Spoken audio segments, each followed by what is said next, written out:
Eu ouvi a história de que, na verdade, o filho do Barroso tentou embarcar para os Estados Unidos de Londres e não conseguiu.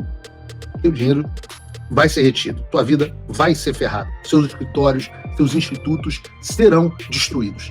Acontece que a equipe da produção informou que o site caiu de novo. O site caiu de novo. Então isso aqui é ao vivo.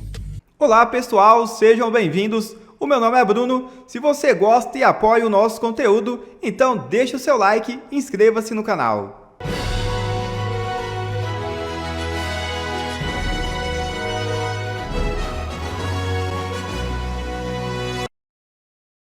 Estados Unidos avalia que novas sanções a ministros do STF serão inevitáveis. Os Estados Unidos discutem aplicar a Lei Magnitsky a mais ministros do Supremo. A avaliação é que precedentes já abrem caminho para punir aliados. O governo dos Estados Unidos discute a aplicação da Lei Magnitsky contra mais ministros do Supremo Tribunal Federal. Ao menos 2 magistrados estariam na lista de possíveis novas sanções em estudo pelo governo de Donald Trump, um processo que pode levar meses até a consolidação. A avaliação é de interlocutores que atuam junto ao governo americano e têm acesso direto a autoridades responsáveis pelas sanções. O entendimento é que os procedimentos já aplicados abrem margem para medidas contra ministros que apoiam publicamente Alexandre de Moraes. Entre os nomes que chegaram à mesa do governo americano por sugestão desses interlocutores estão os dos ministros Gilmar Mendes e Flávio Dino. Ambos se manifestam em defesa de Moraes e criticaram as medidas impostas pelos Estados Unidos contra o relator dos inquéritos da tentativa de golpe. Interlocutores avaliam que os 2 ministros podem ser enquadrados no entendimento do secretário do Tesouro dos Estados Unidos, Scott Bessent, de que atuam em apoio ao que eles consideram uma violação dos direitos humanos, cometida por Moraes. O ministro Luiz Roberto Barroso, em café da manhã com jornalistas na última sexta-feira, afirmou que aguarda conversas do presidente Lula com o governo Trump. Ele ressaltou que a corte pode responder às sanções de forma política ou até jurídica, movimento que só deve ocorrer após a conclusão do julgamento da tentativa de golpe. A pressão, eu fico bonito, eu acho bonito esse arrependimento, apesar de parecer um pouco cara de pau, né? Eu fico só preocupado porque tem essa história de que você estaria discutindo deixar o Supremo Tribunal Federal. Vejam esse trecho da entrevista para a Globo News. As suas pretensões profissionais, ministro? O que esperar? Tem muito político aí interessado aí em vaga no Supremo, não dá para perguntar, deixar de perguntar, né? Não, Vitor, eu já disse isso e vou dizer com toda a franqueza. Quando minha mulher era viva ainda, eu já estava doente, eu tinha um ajuste com ela de sair depois da minha presidência e aproveitar ainda um restante de vida que ela pudesse ter para a gente passear e enfim, eu ter mais atenção para ela, que a vida no Supremo absorve demais. Essa motivação eu já não tenho. Nesse momento, eu vou ser muito sincero para você, eu vou fazer um retiro espiritual no final de outubro, eu não consegui sair antes. De quanto tempo, ministro? Uma semana. Uma semana? Uma semana. E aí, eu vou decidir. Eu sou feliz do Supremo, tenho uma relação bacana com os meus colegas, gosto do meu trabalho. Às vezes tenho a sensação de já ter cumprido um ciclo.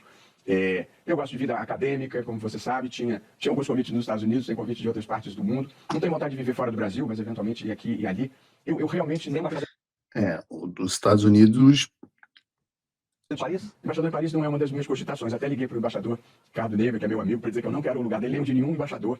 Se for para ficar no setor público, eu ficaria no Supremo. O Supremo tem muitas coisas boas, inclusive a visibilidade na participação no debate público. Mas me limita muito, influência, né? Limita o que eu posso dizer, limita como eu posso me comportar. É mesmo? Quem vê não percebe não, Barroso. Quem, assim, olhando daqui de onde a gente está, a gente não vê essas limitações, não. Isso é você limitado? Esse é você limitando a forma de fala e comportamento? E tem um lado negativo, Valdo e Victor aqui e Márcio, é a exposição das pessoas de quem você gosta. Então, minha mulher sofria imensamente, porque as pessoas atacavam no Instagram dela, meus filhos, todo mundo acompanhou, nenhum passou nenhum constrangimento, felizmente, mas assim, um nível de maldade na rede social, de uma maneira geral, os ataques, ter que andar na rua cheio de segurança, essa é a parte, é o contraponto a uma participação com visibilidade no debate público. Essa história de ataque, xingar filho das pessoas tem que acabar, viu, pessoal? Então, eu já falei isso. Uma coisa é o filho dele perder um privilégio de vir aos Estados Unidos pelas ações do pai. Uma outra coisa, até análoga, é, por exemplo, Viviane ou os próprios filhos do Alexandre, que também podem ser sancionados, ou pessoas que tenham relações comerciais com o pai e acabem ajudando financeiramente e sofram sanções, como foi o caso da Viviane. Outra coisa, é o sujeito tá andando na rua e você sai xingando ele. Isso é uma coisa horrorosa. Você veja, os petistas podem me odiar e espero que não façam o que fizeram com o Charlie Kirk. Mas, ainda assim, se me odiarem, me xingarem, etc., eu confesso que eu ainda não passei por isso, mas imagino que poderia passar se fosse o Brasil. O que as minhas filhas têm a ver com isso? Absolutamente nada. Minhas filhas, inclusive, Deus me livre e guarde, bate na madeira aqui 3 vezes, elas poderiam ser até esquerdistas no futuro. Então não vai negócio de atacar. Eu ouvi uma história, e eu não sei se é verdade, e aqui no Paulo Figueiredo Show, o que é fato, o que é rumor é rumor. Eu ouvi a história de que, na verdade, o filho do Barroso tentou embarcar para os Estados Unidos de Londres e não conseguiu. Eu ouvi essa história. Não é que não houve constrangimento. Houve constrangimento, sim. Tentou voltar para os Estados Unidos e deu de Londres e deu com as portas na cara.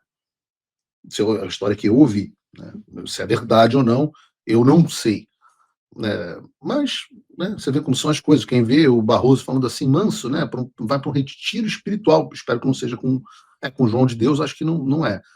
Mas indo para um retiro espiritual, dizendo que está pensando em deixar o Supremo e tal, nem parece aquele cara, né, do perdeu mané, do eleição não se ganha, se toma, do, como a gente mostrou, derrotamos o bolsonarismo. O tom do Barroso baixou, né? O Barroso agora está meio borroso, talvez, né? Um pouco mais moderado. E eu diria que não é só o borroso, porque antes os integrantes do regime nos tratavam como piada. E agora eles são obrigados a engolir o gosto amargo, que é o resultado do nosso trabalho. Brasília, meus amigos, está pegando fogo e tem muita gente poderosa e desesperada nos bastidores. Vejam, por exemplo, o que está dizendo aquele que é, sem dúvida nenhuma, né, agora a nossa prioridade, que é Gilmar Mendes. E ele já está aqui agora dizendo, Gilmar, notícia que saiu no jornal hoje, aqui no Globo, Gilmar Mendes defende lei anti-embargo para proteger autoridades e instituições brasileiras contra sanções. A reportagem, de fato, é do Daniel Gulino, do Globo, dizendo assim, o ministro Gilmar Mendes, do Supremo Tribunal Federal, defendeu nesta terça-feira que o Congresso analise o que ele chamou de lei anti-embargo, que teria medidas de proteção contra sanções de outros países. O objetivo seria proteger as autoridades e outras instituições, como bancos, de punições como a Lei Magnitsky, utilizada pelo governo dos Estados Unidos contra o ministro Alexandre de Moraes, também do STF. Aí tem a frase aqui do Gilmar. Nós estamos nos debruçando sobre um debate de lei anti-embargos para proteger as autoridades e também aquelas chamadas entidades que sofrem sanções secundárias, como os bancos prestadores de serviço. Então é preciso entrar um pouco neste mundo e discutir isso. Eu acho que o Congresso é o locus, o lugar adequado para esse tipo de proteção, afirmou o Gilmar, após participar de um evento promovido pelo LIDE. Eu acho isso muito legal, porque o Gilmar, ele se acha presidente, ele está quase enviando ao Congresso o projeto de lei, como faria o presidente da República. Mas continua a reportagem. Gilmar afirmou que a inspiração dele vem de legislações europeias, de que essa proteção serviria também para casos como o do ministro da Saúde, Alexandre Padilha, que teve a circulação restringida ao conseguir um visto para acompanhar evento das Nações Unidas, da ONU. Aí, frase, continua Gilmar. Na Europa existem várias discussões sobre isso e várias decisões sobre isso, tendo em vista embargos que são aplicados em Cuba, embargos que são aplicados ao Irã, e como recentemente houve não só a cassação de visto de autoridades brasileiras, o episódio do ministro da Saúde, mas também a aplicação da Magnitsky com um dos nossos colegas, isso é um fenômeno que também está ocorrendo com autoridades europeias. E eu achei muito bacana tudo isso que o Gilmar falou. Né? A primeira parte que eu achei bacana é a parte onde eu pergunto para vocês, Galvão, sentiu, né? Porque realmente o Gilmar parece estar preocupado, está se debruçando sobre esse assunto, né? O problema, Gilmar, eu acho bacana que você comece a estudar Lei Magnitsky agora, eu já estou estudando há um pouquinho mais de tempo que você. Então, eu quero aqui te atualizar, porque você está trabalhando com uma premissa falsa, na qual muitos brasileiros ainda acreditam, que é a realidade de que se pode dobrar leis. No Brasil, você tem muito disso, né? Afinal, a lei garante a todos saúde, educação, moradia, segurança e tudo mais quando for possível, mas na prática, obviamente, isso não acontece. Acreditar que aprovar uma lei contra sanções internacionais vai ter algum poder de evitar as sanções americanas é mais ou menos como se você acreditasse que aprovar uma lei contra a lei da gravidade vai poder permitir que você pule de um prédio e caia para cima, sem se arrebentar todo no chão. E eu digo a vocês que os Estados Unidos vão continuar aplicando essas sanções, e as empresas que quiserem continuar com acesso ao mercado americano, que não queiram pagar multas, que não queiram ser responsabilizados nos Estados Unidos, elas vão continuar, Gilmar, cumprindo as sanções que foram aplicadas. Você pode passar quantas leis quiser contra isso no Brasil, porque a realidade não vai mudar. O que a lei exige. Já que você quer se debruçar no caso da Europa, eu também me debrucei. E lá eu quero te dar um spoiler. Essas coisas também não funcionaram. Porque, na prática, as leis europeias contra os embargos comerciais são mais uma declaração política do que um instrumento de poder real. Veja, por exemplo, em 1996, a União Europeia criou o Regulamento 2271, justamente para anular, essa que você está falando, o efeito extraterritorial das sanções dos Estados Unidos. E o que dizia esse regulamento? Dizia que, as empresas europeias não poderiam obedecer às sanções americanas, e 2, qualquer decisão americana contra uma empresa europeia baseada nessas sanções não teria validade nos Estados Unidos. A terceira coisa que dizia é que empresas punidas pelos Estados Unidos poderiam ajuizar ações no judiciário europeu para recuperar essas perdas. E era uma teoria maravilhosa para os europeus, essa aí que você está estudando. Eu só recomendo que veja a prática. Porque, na prática, grandes bancos, empresas multinacionais europeias seguiram na risca as sanções americanas, mesmo assim. Eu sempre cito o caso aqui do BNP Paribas, da França, o banco, que em 2014 aceitou pagar quase 9 bilhões de multa de dólares, mais de 50 bilhões de reais ao Tesouro americano, justamente por violar sanções contra o Irã, Cuba e o Sudão. E nenhuma lei europeia conseguiu protegê-los, e assim foi também com a HSBC, com o Deutsche Bank, com a seguradora ING, com outros bancos europeus que já pagaram multas bilionárias por violar sanções dos Estados Unidos, mesmo tendo, teoricamente, a proteção que você está falando da lei europeia. Em 2018, por exemplo, simplesmente cancelaram os negócios dela no Irã, mesmo com a proteção da lei europeia, justamente para não perder acesso ao mercado americano. Ou seja, na hora H, o que as empresas fazem é um cálculo. É melhor perder o mercado iraniano, ou o mercado brasileiro, do que perder o mercado americano e o acesso ao dólar. Então, sobraram as pequenas empresas, com pouco ou nenhuma exposição ao sistema financeiro americano, que continuam com algum comércio limitado com Cuba ou Irã, mas os grandes players sempre seguiram os Estados Unidos. Então, Gilmar, o resumo é que essas leis até enfrentam os Estados Unidos na teoria, mas na prática não adiantam de nada. O Brasil pode copiar e o efeito vai ser até menor, porque o Brasil não é a Europa. Os bancos e as multinacionais vão cumprir as sanções americanas, as empresas de tecnologia vão cumprir as sanções americanas e a lei brasileira vai servir para discurso político de vocês contra o Washington. Mas, na prática, teu dinheiro vai ser retido, tua vida vai ser ferrada, seus escritórios, seus institutos serão destruídos. E essa pauta é dedicada, aliás, a você, meu amigo pessimista, que reclama de tudo, nunca tá bom para nada, não acredita nas sanções, que haja um caminho, etc, etc. Eu digo a vocês, o sistema sentiu muito a pressão que está sendo imposta contra ele. Pouco a pouco, e eu sempre disse que era um processo gradual, a blindagem do establishment vai ruindo e eles vão sendo expostos pelo que realmente são. Então, a vitória, meus amigos, é nossa. Pode demorar um pouquinho, eles podem ir para um lado, a gente vai e pega pelo outro. Nesse caso, da derrubada do site da Viviane Bastos de Moraes, por exemplo, se eu não me engano, quem mandou uma notificação ao Cloudflare foi um indivíduo. Eu até deveria aqui dar os créditos, a pessoa da produção devia ter botado no roteiro, porque, se eu não me engano, foi um indivíduo que foi lá e cobrou a Cloudflare a respeito do cumprimento da lei Magnitsky. E é muito importante que vocês saibam disso. Nós faremos isso aqui nos Estados Unidos, estamos contratando um escritório de advocacia robusto aqui só para fazer isso, mas você pode, como indivíduo, tanto aqui nos Estados Unidos como no Brasil, cobrar que as empresas derrubem o acesso do Alexandre. Vocês podem mandar, por exemplo, um ofício à Meta pedindo para que o WhatsApp do Alexandre seja desconectado com base na Lei Magnitsky. Pode ser até anônimo. E você pode fazer isso. E tem efeito. Quer saber? Tem tanto efeito que, enquanto nós estávamos... Eu noticiei agora há pouco que o site da Viviane tinha sido tirado do ar, tinha voltado ao ar, tinha sido derrubado no ar, e eu pedi a vocês, enquanto fazemos o Paulo Figueiredo Show, para que vocês vissem se o site do Barthes de Moraes Advogados estava dentro do ar. E vocês me informaram aqui pelo chat que o site tinha voltado ao ar. Acontece que a equipe da produção informou que o site caiu de novo. O site caiu de novo. Então isso aqui é ao vivo.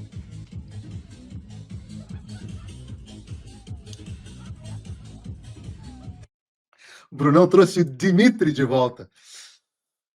Dimitri, o site da Viviane caiu de novo. Mais de uma vez. Ué, né? Eu achei. Chequem aí no site se vocês estão conseguindo abrir. Vejam aí. Ao vivo. Bota aí de novo pra gente, ao vivo, Bruno. Bota ao vivo. Quero abrir. Esse tá ao vivo? Esse é o navegador? Eu quero o navegador. Porque pode voltar de novo a qualquer momento. É o que eu falo. Entra e sai. Entra e sai. Entra e sai. Viviane. Viviane. A vida dura, rapaz. Sabe quem sai e depois não entra? Os clientes. Saem e depois não entram. Agora, para que tudo continue caminhando bem, é necessário, eu sempre digo, nós somos aqui a artilharia. Nós somos a artilharia. Nós fazemos a nossa parte.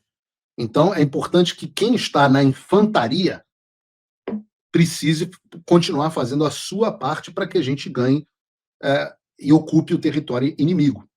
E, de vez em quando, a gente vê que tem gente dentro da infantaria fazendo cagada. E por isso que eu fiz questão de destacar ontem, no post do X, um acordo de bastidores que estava sendo proposto, que chegou até Eduardo Bolsonaro e eu. O Eduardo Bolsonaro, eu e Eduardo Bolsonaro e a mim. E o Eduardo, inclusive, gravou logo em seguida um vídeo, e os dois viralizaram. Né? Quando eu vi o post, tinha tido centenas de milhares de visualizações. E o que eu dizia, o que eu trazia ao público, era justamente a mais nova estratégia genial que estava sendo proposta a setores do bolsonarismo, que seria votar favoravelmente ao projeto da dosimetria do Paulinho da Força e apresentar junto um destaque com a ideia da anistia que nós queríamos, ampla, geral e restrita. Para quem não conhece, isso é realmente uma coisa meio chatinha, é o funcionamento da Câmara. Eu vou explicar para vocês. Esse negócio de destaque, o destaque ele é um instrumento regimental que se usa para modificar, para suprimir ou para acrescentar trechos a um projeto de lei. Então, você tem um projeto de lei principal e junto você vira e fala assim, não, além disso nós queremos acrescentar e votar estas mudanças, ou retirando um trecho do projeto, ou modificando um trecho, ou acrescentando um texto, etc, etc. Esse é o destaque. E a ideia, então, era aprova a dosimetria e acrescenta-se destaques. Poxa, que grande ideia, né? Parece uma ideia maravilhosa, né? Spoiler. Não, é uma ideia de merda. E aqui a gente tem a divisão de dois grupos. Tem os meio tapados, que não entenderam o que estava acontecendo e as suas consequências óbvias, e os espertos, que sabiam exatamente onde isso ia dar. Por quê? Porque, na prática, o PL não tem voto para aprovar o destaque. E mesmo que tivesse, mesmo que o PL conseguisse os votos, o Lula, eventualmente, vetaria esse destaque. E o que sobraria no fim? Exatamente o projeto da dosimetria do Paulinho, limpinho, do jeito que o Alexandre quer, do jeito que o establishment quer. Só que o pior, sobra o projeto limpinho com a pressão política interna e internacional esvaziada. Porque toda essa manobra, ela está sendo feita justamente porque o sistema sentiu. E eles estão buscando uma forma de baixar a pressão, enquanto eles ficam livres para fazerem os seus acordos de poder. E isso com a chancela de parte até do bolsonarismo, que poderia posar de fiel e dizer à sua base, olha, nós tentamos mas perdemos. Então, o famoso somebody love no eleitor. E por que eles precisam dar esse somebody love? Por que precisam dessa desculpa? Porque eles sabem, como mostrou, aliás, uma enquete que eu fiz no X, e fiz aqui no Paulo Figueiredo Show também, que 90% da base de eleitores deles, são vocês que nos assistem, é contra a dosimetria. Vocês, em sua maioria, e podem dizer se eu estou aqui no chat, concordam ou não, preferem nada à dosimetria. Se for dosimetria ou nada, o que vocês preferem? Dosimetria ou nada? Vocês podem responder aqui no chat. De um modo geral, as pessoas preferem nada e que a gente continue lutando pela anistia ampla, geral e restrita o tempo que for necessário. E por isso, eu tenho deixado um recado claro. Todas as estratégias de bastidores desse tipo contra a anistia que chegarem aos meus ouvidos, e chegarão, serão expostas publicamente. Se você é um verme ou um homem sem espinha dorsal, o público precisa saber. Não importa a sua posição. Você pode ser o presidente ou pode ser o deputado menos importante. Você será exposto. Eu não tenho compromisso com absolutamente ninguém, exceto com a verdade e com a libertação do Brasil. E eu acredito que o que liberta, o presidente Bolsonaro falava isso sempre, né? Citava o Evangelho de São João dizendo: conheça a verdade e ela vos libertará, né? Então, a verdade liberta. Podem tirar o cavalinho da chuva. Podem tirar o cavalinho da chuva. Da minha parte e da parte do Eduardo Bolsonaro, não há cenário algum, sem anistia, que a pressão baixe. A pressão vai continuar. E eu fiquei impressionado, porque no final, depois, mais de 1 milhão de pessoas, 1 milhão de pessoas visualizaram o meu texto e o vídeo do Eduardo sobre isso. E graças a vocês, eu tenho que dizer hoje, a atualização para vocês, é que essa ideia foi jogada para debaixo do tapete. A gente acende a luz e sempre as baratas e os ratos se escondem. Isso porque a resposta que eu tive hoje é de que a estratégia de fato foi enterrada, e eu posso dizer aqui no Paulo Figueiredo Show que me parece que nós temos a questão fechada da oposição de que é ou anistia ou nada. Isso que vocês estão pedindo aqui no chat. Agora, me parece que a questão fechada dentro da oposição é anistia ou nada. Isso é fundamental. Porque nós temos que nos unir em defesa do que nós queremos.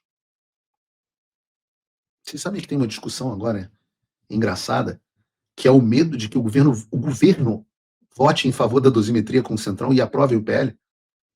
Imagina, o governo Lula, o Lindbergh. Não, viva a dosimetria, já pensou? Se fizerem isso, ótimo. Porque se acontecer, a gente recebe a dosimetria e a população, a oposição, vai continuar lutando pela anistia ampla, geral e restrita, dizendo que esse projeto da dosimetria é um projeto da esquerda e que vocês podem enfiar onde vocês acharem adequado.